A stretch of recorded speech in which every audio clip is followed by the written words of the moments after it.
Well guys, welcome back to Shroud City. This week we are talking about some carbon wheels. I have here the 3.0 Motos from Zipp wheels. Stay tuned.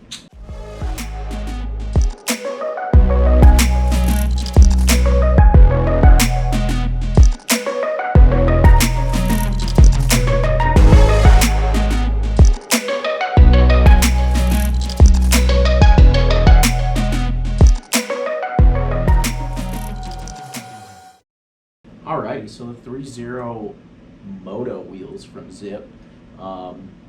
Super interesting wheel. Zipp, in case you don't know, this is their first crack at some carbon wheels in the mountain bike world. They've been making carbon road wheels for a minute, and these wheels have a few interesting things going on. So the main thing is these wheels are single wall.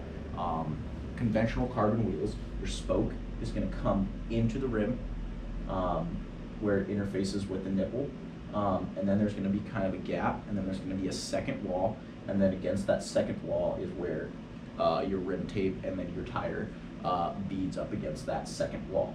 With these guys, there is only one wall, so the spoke goes directly into that first wall, and that's the same exact carbon wall that your rim tape and your tire interfaces with.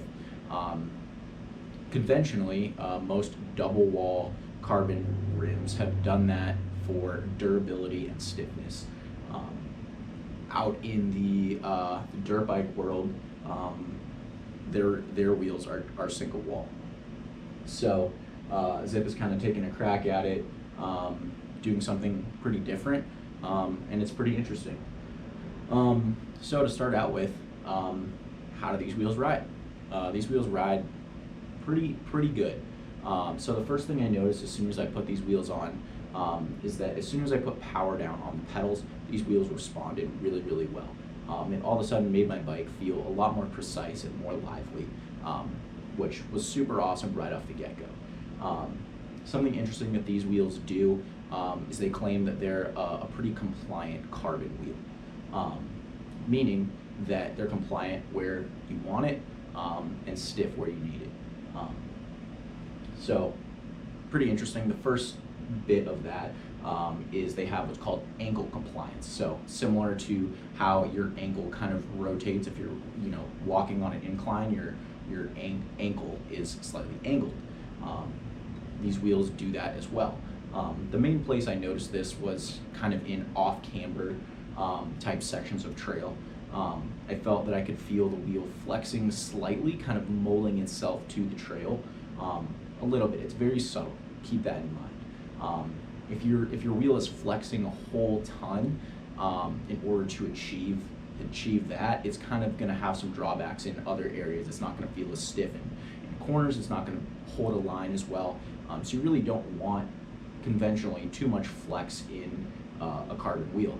That's why you decided to go with carbon, is because you want your bike to feel stiff and responsive. So those were the first two things I noticed. Then once we kind of got up the trail a little bit further, and the climb was over, we were ready to descend. That was when I was really excited to put these wheels to the test and see how they feel. So the way I was running these wheels was Trail King from Continental front and rear. To be honest, I don't have a whole ton of experience with the Trail King. I ran the Mountain King on one of my bikes a few years back, and I wasn't super impressed with it. So I was kind of interested to see how these tires were going to do. If this was a perfect world test, I would probably run the DHR-DHF combo from Maxxis, just because I'm familiar with that and to kind of keep things the same. I wasn't really able to do that with these wheels. It was just, I was kind of handed them how they were set up, and yeah. So on the downhills, we were riding out in Boot Lake Canyon, which are pretty rocky and sharp trails. So I did run higher tire pressure than I usually do, by about 1 to 2 psi front and rear. Usually I run 23 front, 25 rear. With these being a little bit less aggressive and less wide of tires than I usually run, I upped that to 24 and 26.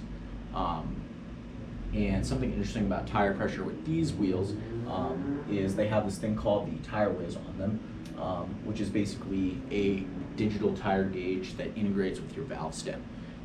So you pair it with an app. I know, welcome to the 21st.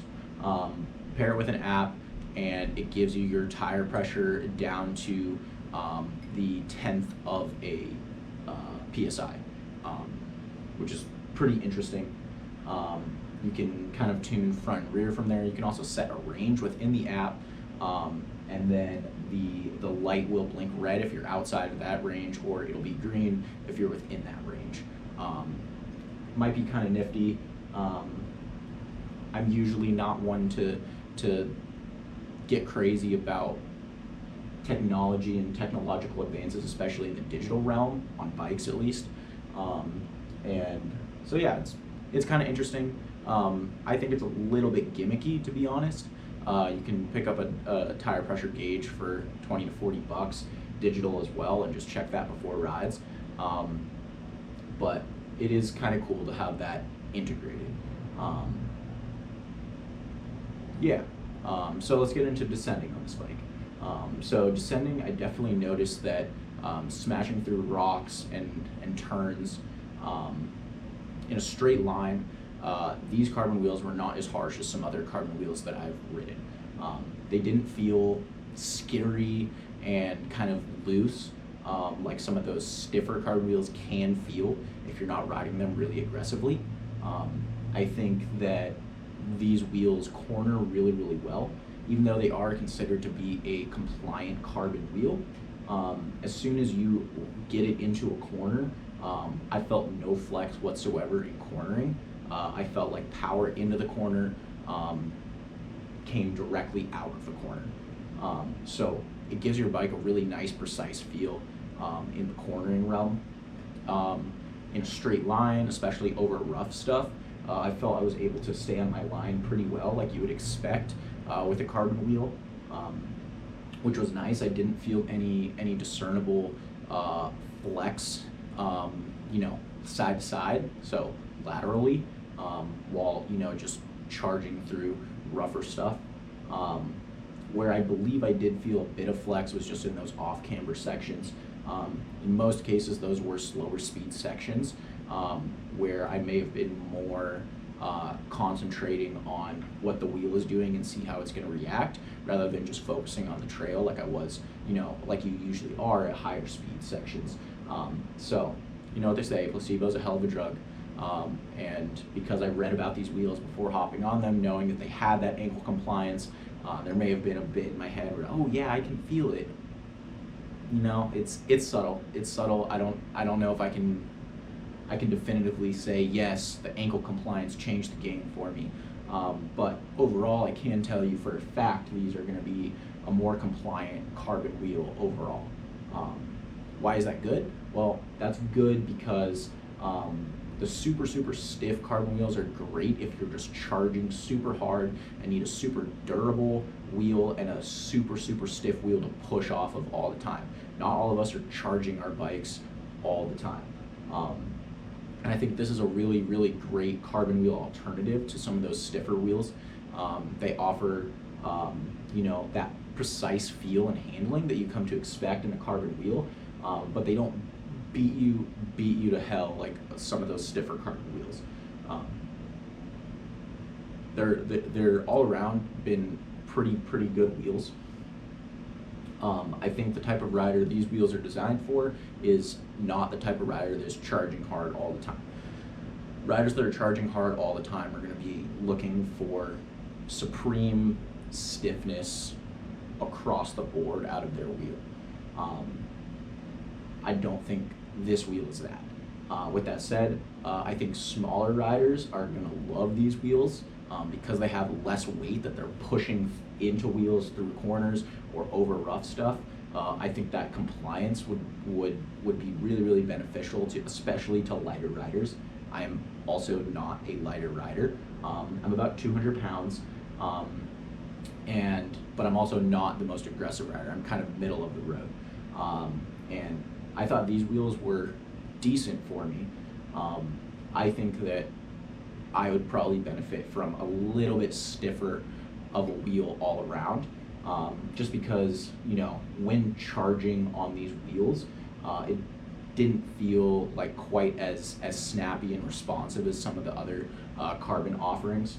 And you know, that's okay. It really just depends on what you're looking for in a carbon wheel.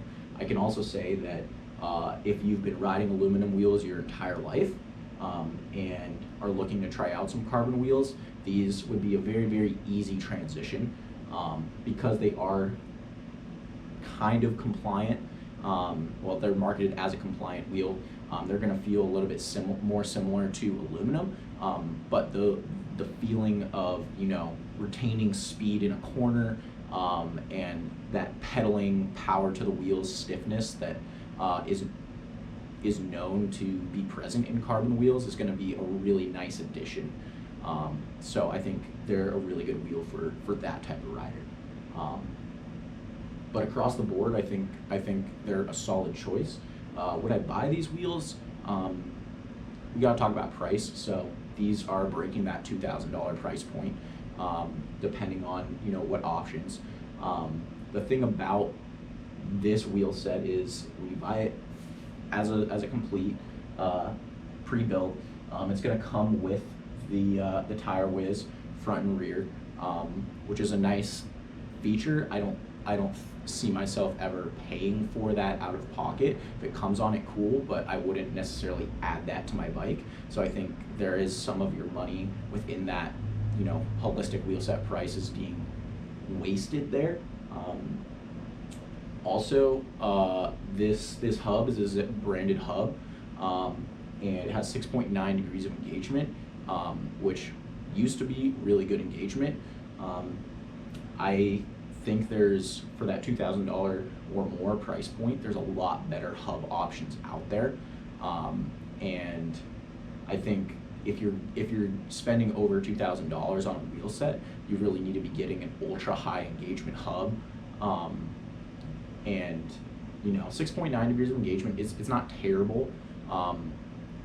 It's pretty good actually, but I just didn't feel